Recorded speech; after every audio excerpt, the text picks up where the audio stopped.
काही आश्वासनं दिलेत आणि मतं मिळवली त्यांची अंमलबजावणी तुम्ही कधी करणार आहात ते सरकारने आता आम्हाला या अधिवेशनात सांगितलं पाहिजे की अमुक तारखेपासून आम्ही शेतकऱ्यांची कर्जमुक्ती करू, अमुक तारखेपासून आम्ही महिलांना 2100 रुपये त्यांच्या खात्यामध्ये दाखवू. जे आश्वासनं दिली ते मुख्य 2 आश्वासनं महत्त्वाची वाटतात. त्याच्या पलीकडे जाऊन देवेंद्रजी मुख्यमंत्री असताना 17-18चे काही कर्ज माफीच्या प्रकरणातले काही शिल्लक राहिलेले आहेत त्याचीसुद्धा आवश्यकता आहे. आणि तिसरा महत्त्वाचा विषय या अधिवेशनामध्ये विदर्भाच्या दृष्टीनं शेतकऱ्यांच्यासाठी कापूस आणि सोयाबीन शेतकरी हा अत्यंत अडचणीत आहे. त्याला कुठे दीडपट तर मिळत नाही, काही देऊ नका, पण किमान त्याच्या खर्चाच्या दीडपट तरी भाव 100 रुपये खर्च केले तर 150 रुपये तरी त्याला मिळावेत ही त्याची अपेक्षा आहे. ते पण मिळत नसतील तर मग तुम्ही शेतकऱ्यांच्या पाठीमागं कशा आहात? तुम्हाला शेतकऱ्यांचे आम्ही तारणहार म्हणण्याचा तुम्हाला अधिकार आहे का? तर हे या विषयावर आमचा मुख्यत्वे फोकस असणार आहे. तो अंतिम आठवड्यामधून देऊ किंवा मग आता कुठलं तरी आयुध वापरून आम्ही या ठिकाणी करणार आहोत.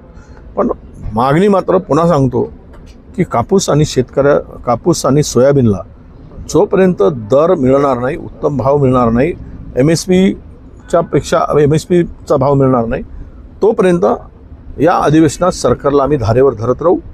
सरकारला हे देण्यासाठी भाग पाडू हा आमचा पहिला प्राधान्य असणार आहे.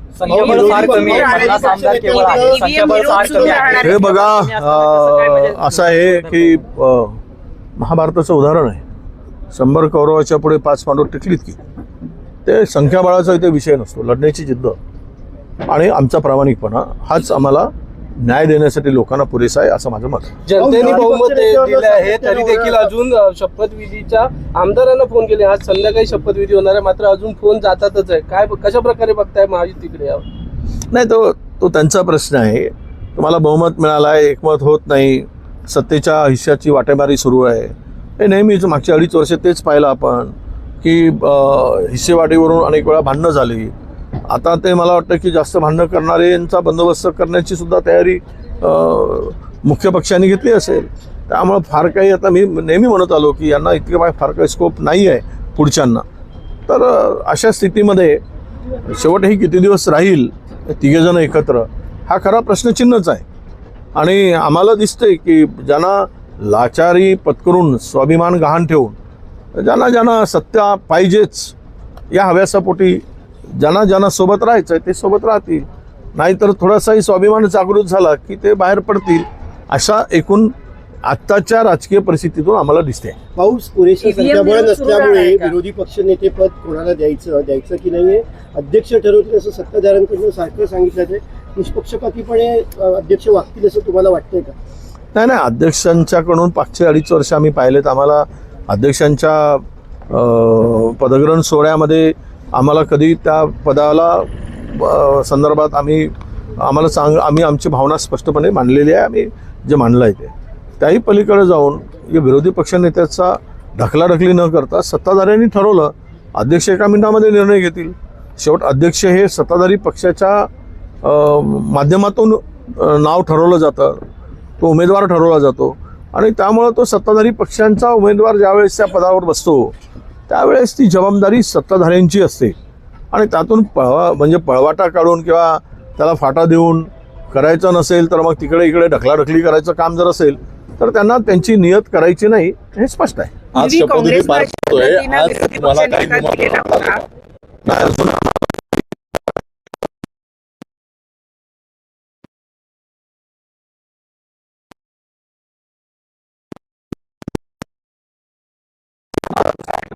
संध्याकाळी होतोय तिथे तरी जातात ना अद्याप तरी तशा प्रकारचं कुठलं निमंत्रण आजच्या बैठकीमध्ये आता आमच्या ठरेल. तर बैठकीमध्ये आम्ही चर्चा करू.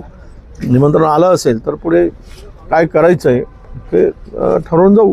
विरोध कायम राहणार आहे का? आज आंदोलन पण केलं जात आहे सगळं. आज मोर्चा आहे. आम्ही तर मध्ये आंदोलनामध्ये आहोत आणि EVM वर आहेच ना. तुम्हाला माहीत असेल की मी फार एक्झाम्पल सांगतो. वाराणसीमध्ये एक 11 लाख मतदान झालं आणि पावणे 13 लाख मतदान मोजले गेले. 12,76,000 मतदान मोजले गेले. आले कुठून मतदान? काय हवेतून आलेत? मग EVM मध्ये काही गडबड असल्याशिवाय आलेत का? जर मतदान कमी झालं आणि मोजले जास्त जात आहेत खुद्द वाराणसीमध्ये पंतप्रधानांच्या मतदारसंघामध्ये, तर यामधून लोकांची शंकासाठी वाव आहे. आणि जगामध्ये कुठलाही देश हे ईव्हीएम स्वीकारत नाही ना, आपण का स्वीकारतो? बरं, लोकांचा अविश्वास यावर आहे, तो विश्वास नाही राहिलेला आहे. तर लोकांना, तुम्ही जर इमानदार आहात, तुम्ही जर जनता तुमच्या मागे आहे, लोकांनी तुम्हाला मतं दिली आहेत आणि तुम्ही प्रामाणिकपणे पारदर्शीपणे या निवडणुका घेतात, तर मग ते बॅलेट पेपरवर घेऊन एकदा करून टाका की आम्ही जनतेच्याच भरोशावर निवडून आलो. एकदा शिक्कामोर्तब करा ना. वारंवार कशाला त्याला फाटे पडायची की तुम्ही ईव्हीएमला दोष देता, ईव्हीएमला तुम्ही का विरोध करता? ईव्हीएमला हा आमचा प्रश्न आहे. तुम्ही का विरोध करता? ईव्हीएमच्यावर मतदान घेण्यासाठी तुमचा आग्रह काय आणि बॅलेट पेपरसाठी विरोध काय? याचं उत्तर सुद्धा दिलं पाहिजे ना. याचं उत्तर सरकार देत नाही आणि उलट आम्हालाच आरोपीच्या पिंजऱ्यात उभं करता. तुम्ही एकदा ठरवलं पाहिजे, सरकारने ठरवलं पाहिजे, मोदी साहेबांनी ठरवलं पाहिजे, निवडणूक आयोगाने ठरवलं पाहिजे की यावेळेस जनतेचा ज्या पद्धतीनं अविश्वास दिसतोय या संदर्भात, तर त्यामुळं आम्ही यावेळेस बॅलेट पेपरने निवडणुका घेऊ आणि जे काही मॅन्डेट जनता देईल तर भारताच्या देशाच्या पुढे येईल.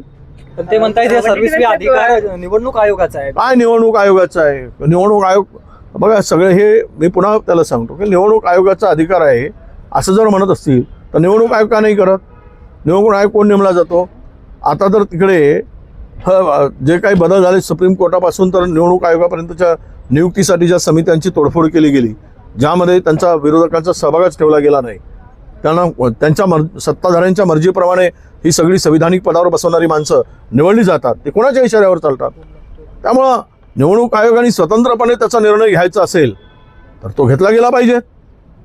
आणि देशामध्ये, आपल्या जगामध्ये अगदी छोटे छोटे देशसुद्धा आणि मोठे मोठे देशसुद्धा, जे संपूर्ण देश यामध्ये आपल्यापेक्षा 50 वर्षांनी पुढे आहेत, सगळ्या बाबतीत पुढे आहेत, प्रगत देश आहेत, तर त्यात ते देशसुद्धा या ईव्हीएमला नाकारतात आणि आपण ईव्हीएमवर विश्वास ठेवून चाललो आहोत. म्हणून आमची सगळ्यांची भूमिका आहे की पुढच्या निवडणुका बॅलेट पेपरवर घ्यावेत. वडेट्टीवार साहेब, एक शेवटचा प्रश्न की लोकसभा जेव्हा काँग्रेसकडे खूप मोठ्या प्रमाणावर बहुमत होतं काही वर्षांपूर्वी, त्यावेळेला त्यांनी भाजपची संख्या कमी असताना किंवा विरोधी बाकावरच्या आमदारांची संख्या कमी असताना सुद्धा विरोधी पक्ष नेता देण्याचं मोठं मन दाखवलेलं होतं. एवढं मोठं मन हे सरकार दाखवेल असं वाटतंय का? मला देवेंद्रजीकडून अपेक्षा आहे. ते म्हणालेत की मागचं सगळं विसरून आम्ही आता नव्यानं आम्ही सुरू करतो. विरोधकांच्या बरोबर सुद्धा त्यांची भावना त्यांनी आमचे स्पीकरच्या पदग्रहण सोहळ्याच्या वेळेस जे काही व्यक्त केली, त्यावरून आम्हाला वाटतं की ते विरोधकांना शेवट विरोधक हा वैयक्तिक नसतो, वैचारिक आणि केलेल्या शासनाच्या कामाविरुद्ध, धोरणाविरुद्ध, घेतलेल्या निर्णयाविरुद्ध चुकत असेल, जनविरोधी असेल, त्यावेळेस जनतेचा आवाज म्हणून विरोधक हा त्या ठिकाणी उभा असला पाहिजे. सरकारसुद्धा जनतेचं आहे, पण यामध्ये चर्चेतून उत्तम मार्ग काढणं आणि जनतेला उत्तम प्रशासन देण्यासाठी सुद्धा विरोधक हा अत्यंत महत्त्वाचा दुवा समजला जातो. म्हणून त्या मोठ्या भावनेने आपले राज्याचे मुख्यमंत्री निर्णय घेतील अशी अपेक्षा आहे. हिंदी आता बैठक होईल, प्रेस होईल, काय काय नियोजन आहे? अधिवेशन फार अल्प कालावधीसाठी आहे आणि खरं तर एक मला वाटतं की नागपूरला परंपरेनुसार किमान 4 आठवड्याचं अधिवेशन होण्याची अपेक्षा होती. ठीक आहे, आपण अनेक वेळा 2 आठवड्याचं केलेलं, पण आज जे अधिवेशन आहे ते 1 दिवस शोक संवेदना व्यक्त करण्यामध्ये जाईल, शोकप्रस्ताव, आणि 4 दिवस एकूण कामकाजासाठी शिल्लक आहेत. त्यामध्ये विशेष करून राज्यपालाच्या अभिभाषणावर चर्चा आणि बिलावर चर्चा हा मुख्यत्वे या अधिवेशनाचा सरकारचा हेतू दिसतो आहे. आणि त्याच्या पलीकडे जाऊन लक्षवेधी वगैरे काय वेळेवर त्याचं उत्तर येणारच नाही, कारण लक्षवेधी दिली पण त्याचं उत्तर येणार नाही. अंतिम आठवडा आम्ही आता मागणी करतो आहोत की त्याच्यावर चर्चा व्हावी. अंतिम आठवडा प्रस्ताव तो गुरुवारला घ्यावा, म्हणजे 2 दिवस आम्हाला मिळू शकतील. ही चर्चा आम्हाला करायची आहे आणि विधान परिषदेमध्ये सुद्धा ते होईल. एकूणच राज्यामध्ये आत्ता जी एकूण परिस्थिती आहे, मी काल आपण सगळ्यांनी पाहिलं की महाराष्ट्रामध्ये आरोग्य खात्याचं संपूर्ण अस्तित्वहीन असं ते आरोग्य खातं झाल्याचं सगळं दिसलं आहे. हिंगोलीमध्ये जवळपास 42 महिलांना ऑपरेशन नंतर खाली झोपवलं जातं, हे एक दुर्दैव आहे. या एकूणच राज्याचं दुर्दैव असं मी मानतो. यामध्ये झालेलं परभणीची सगळी घटना आहे ती फार महत्त्वाची घटना आहे की संविधान सभाचं त्याला विडंबना करणं आणि आपण एकीकडे का ध्यानावर